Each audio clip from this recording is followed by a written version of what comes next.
We are dealing with features of a circle and from its standard equation. Well, let's go ahead and get the standard equation of a circle out. So there's x minus h. H is always associated with the x. It's kind of like the most important part with the parent function. So that's basically what this is. This is the parent function of a circle.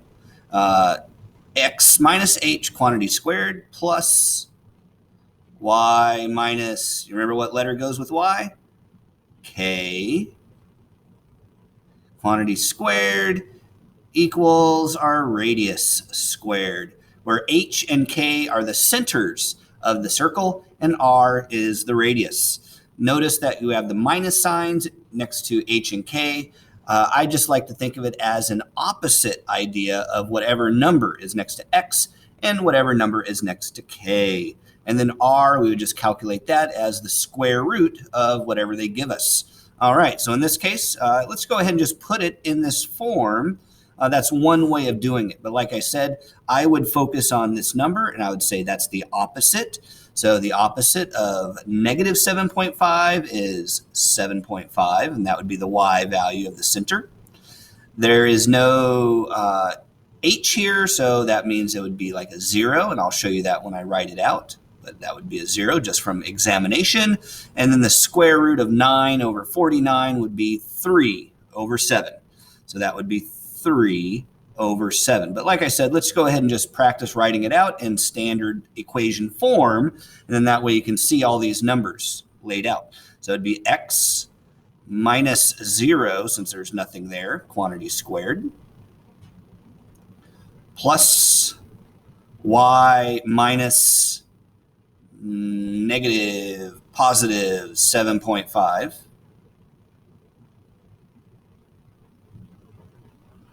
and equal, oh, there's the square, equals the square root of 9 over the square root of 49, all of that squared.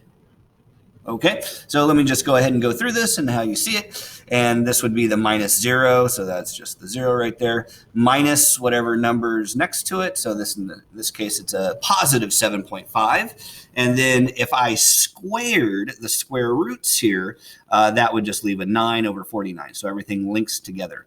And the square root of 9 is 3. The square root of 49 is 7. Let's just go ahead and input the data. 0, 7.5, and then 3 divided by 7. Let's see if they let us write it out as a fraction. And we're okay. Let's look at one more. All right. In this case, let's just go ahead and jump right into what we would see.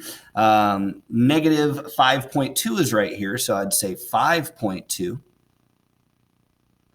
Positive 3.7, so I'd say negative 3.7. Remember, my trick is it's the opposite of whatever number you see here.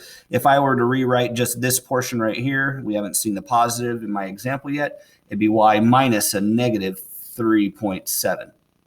And that's where that's where that form comes in, if you wanted to look at it in that way.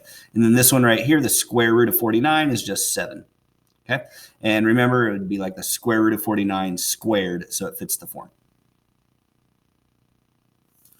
5.2, negative 3.7, and 7. Notice right here that it says to 2 decimal places, so I have seen it where they give a number that's not a perfect square, and so you just round, you need your calculator to do that, and then you would just round it to 2 decimal places when you put in this answer.